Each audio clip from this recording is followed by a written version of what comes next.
மாண்புமிகு உறுப்பினர். ஆக இந்த மாநில உரிமைகளை இன்றைக்கு காலில் போட்டு நசுக்கி ஒரு சர்வதிகார தன்மையோடு இந்திய நாட்டின் பன்முகத்தன்மையும் ஜனநாயக மாண்புகளையும் குழிதோண்டி புதைக்கின்ற நடவடிக்கைகளில் ஒன்றிய பாரதிய ஜனதா பாசிச அரசு தொடர்ந்து நடத்தி வருகிறது. ஒன்றிய பாரதிய ஜனதா பொறுப்பேற்றதிலிருந்து இந்திய ரிசர்வ் வங்கியினுடைய கவர்னருக்கு இருக்கிற அதிகாரத்தை தன்னகத்தில் எடுத்துக்கொண்டு கவர்னரின் ஒப்புதல் இல்லாமல் இந்திய ரிசர்வ் வங்கியின் பணத்தை ஒன்றிய அரசு கையில் எடுத்தது கடந்த கால வரலாறு. இந்திய தேர்தல் ஆணையத்தை சார்ந்தவர்கள் ஒரு சித்தாந்தத்தை ஏற்றுக்கொள்ளவர்களாக நியமனப்படுகிற சூழல். இந்திய தகவல் உரிமை ஆணையத்தின் தலைவராக பொறுப்பேற்பவர்களும் ஒரு சித்தாந்தத்தை ஏற்றுக்கொண்டவர்களாக இருக்கிறார்கள். இந்திய நாட்டின் முப்படை தளபதிகளின் பதவிகளை காலி செய்து முப்படை தளபதிகளுக்கும் ஒரே சித்தாந்தத்தையும் கருத்தையும் ஏற்றுக்கொள்ளக்கூடியவர்கள் தலைவராக நியமிக்கப்படுகின்ற சூழல். இந்திய நாட்டின் உச்ச நீதிமன்றத்தின் தலைமை நீதிபதிகளாக இருந்தவர்களுக்கு ஒரு சித்தாந்தத்தின் அடிப்படையிலே ஆளுநர் பதவிகள் வழங்கப்பட்டு தான் ஏற்றுக்கொண்ட சித்தாந்தத்தின் கருத்தையும் வெளிப்படுத்தக்கூடியவர்களை இந்த நாட்டின் உச்சபட்ச பதவிகளை அமர்த்தப்படுகின்ற ஒரு சூழல்.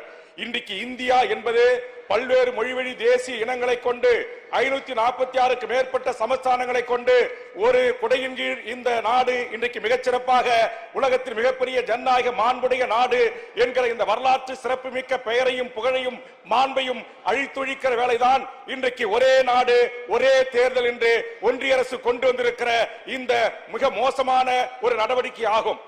இன்றைக்கு மறு சீரமைப்பு என்கிற பெயரில் இன்றைக்கு இந்திய அரசு கொண்டு வந்த சட்டத்தின் அடிப்படையில் மக்கள் தொகையை குறைப்பதற்காக இன்றைக்கு நாம் இருவர் நமக்கேன் இருவர் நம் என்ற ஒரு கருத்தில் தொடங்கி நாமே இருவர் நமக்கு ஒருவர் போதும் என்கிற அடிப்படையில் இந்தியாவில் தமிழகம் இந்திய நாட்டின் முன்னோடி மாநிலமாக இன்றைக்கு இந்த குறைந்த பேரு விகிதத்தை கட்டுப்படுத்தி ஒரு மிகச்சிறந்த ஒரு மாநிலமாக பல்வேறு குறியீடுகளில் இந்தியாவின் தலைச்சிறந்த மாநிலமாக விளங்கி வருகின்ற அந்த மாநிலத்தில் நீங்கள் மக்கள் தொகையில் குறைந்து கொண்டிருக்கிறீர்கள்.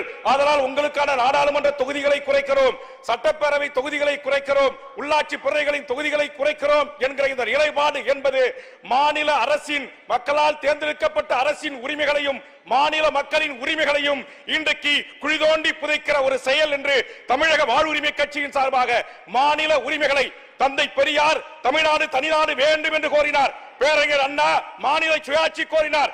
இந்த தேசத்தின் விடுதலைக்காக போராடிய காங்கிரஸ் பேர் இயக்கத்தின் நாடாளுமன்ற உறுப்பினர் இன்றைக்கு நாடாளுமன்றத்தின் மைய மண்டபத்தில் தென் மாநிலங்கள் தனிநாடாக ஆகும் என்ற கருத்தை ஒரு தேசத்தின் மீது கட்சி நடத்துகிற தேசியத்தின் மீது கட்சி நடத்துகிற காங்கிரஸ் பேர் இயக்கத்தின் பிரதி பேசுகிறார்கள் என்று சொன்னால் இன்றைக்கு அவர்களாலே சகித்துக் கொள்ள முடியாத ஒரு ஆணவ அடாவடி ஒரே நாடு ஒரே தேர்தல் ஒரே மதம் ஒரே கோவில் ஒரே உணவு ஒரே வழிபாட்டு உரிமை என்கிற ஆதிக்கத்தை நிலைநிறுத்துகிறதை தமிழ்நாடு போன்ற ஜனநாயக மாண்புள்ள சுயமரியாதை கொண்ட நாடு ஏற்றுக்கொள்ள முடியாது என்பதைதான் இன்றைக்கு தந்தை பெரியார் வழியில் பேரறிஞர் அண்ணாவின் வழியில் முத்தமிழர் கலைஞர் வழியில் தளபதி அவர்கள் தென்னிந்தியாவின் முதல் குரலாக இந்த ஒரே நாடு ஒரே தேர்தலை எதிர்த்து இந்த அரசினர் தீர்மானத்தை கொண்டு வந்திருக்கிறார்.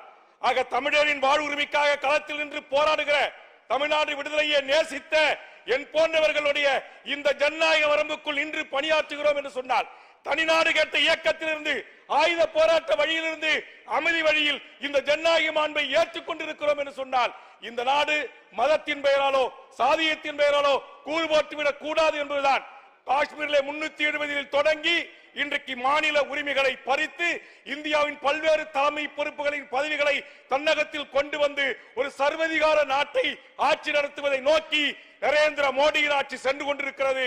இது இந்தியாவின் தேச நலனுக்கு எதிரானது, பன்முகத்தன்மைக்கு எதிரானது, இந்தியாவின் ஜனநாயக மாண்புகளுக்கு எதிரானது. காந்திய தேசம் என்பது மாற்றப்படுகிறது, இது கோட்ச சர்க்காரின் தேசம் என்பதாக மாற்றப்படுகிறது. இதை அனுமதிக்க முடியாது.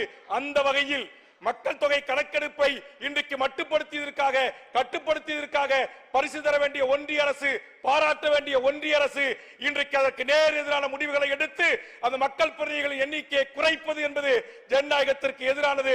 மாண்புமிகு முதலமைச்சர் அவர்கள் கொண்டு வந்த மறு சீரமைப்பு தொகுதிகளை கைவிட வேண்டும் என்கிற இந்த வரலாற்று சிறப்புமிக்க அரசினர் தீர்மானத்தை வரவேற்கிறேன். ஒரே நாடு ஒரே தேர்தல் என்பது இன்றைக்கு நான் கேட்கிறேன். ஒரு நாடாளுமன்ற உறுப்பினர் அவர் அகால மரணம் அடைந்து விட்டார் என்று சொன்னால், ஒரு சட்டப்பேரவை இறப்பை சந்திக்கிறார் என்று சொன்னால், உள்ளாட்சி பிரதிகள் இறப்பை சந்திக்கிறார்கள் என்று சொன்னால் தேர்ந்தெடுக்கப்பட்ட சில மாதங்களிலே திரும்பவும் 5 ஆண்டுக்கு ஒரு முறை ஒரே தேர்தல் வருகின்ற வரையில் இந்த காலி பணியிடங்களாகவே அறிவிக்கப்படுமா தேர்தல் ஆணையம்? இதை கொண்டு வருகின்ற இந்திய தலைமை அமைச்சரிடத்திலே பதில் இருக்கிறதா? ஆக எப்போதெல்லாம் இடைத்தேர்தல்கள் நடத்தப்பட வேண்டுமோ அப்போதெல்லாம் இந்த ஜனநாயக மாண்பு உள்ள நாட்டில் நடத்தி மக்கள் பிரதிகளை அவர்கள் சரி செய்து கொண்டிருக்கிறார்கள். காலியிடம் இல்லாமல் 6 மாத காலத்திற்கு தேர்தல் நடைபெறுகிறது. ஆக எந்தவித மக்களால் ஏற்றுக்கொள்ள முடியாத ஒரு மோசமான இன்றைக்கு ஒரே நாடு ஒரே தேர்தல் என்பதும் ஏற்புடையது இல்லை என்பதை நேரத்திலே பதிவு செய்து மாண்புமிகு தமிழ்நாடு முதலமைச்சர் அவர்களால் கொண்டு வரப்பட்ட இந்த மாநில மக்களின் உரிமைகளை காக்கின்ற ஒரே நாடு ஒரே தேர்தல் என்கிற அடிப்படையில் ஒற்றை சர்வதிகார ஆட்சியை நோக்கி பயணிக்கின்ற நரேந்திர மோடியின் முதல் நடவடிக்கையை முதலாக எதிர்க்கிற தென் மாநிலங்களின் தமிழ்நாட்டின் குரலை வரவேற்று முதலமைச்சரின் தீர்மானத்தை வரவேற்று வாய்ப்புக்கு நன்றி கூறி முடிக்கிறேன். நன்றி, வணக்கம். பாதகம் செய்பவரை கண்டால் நாம் பயங்கொள்ளலாகாது பாப்பா, மோதி மிதித்து விடு பாப்பா, அவர் முகத்தில் உமிழ்ந்து விடு பாப்பா. அண்மை செய்திகளை உடனுக்குடன் தெரிந்து கொள்ள இணைந்திருங்கள் இயம்நாடு தொலைக்காட்சியுடன்.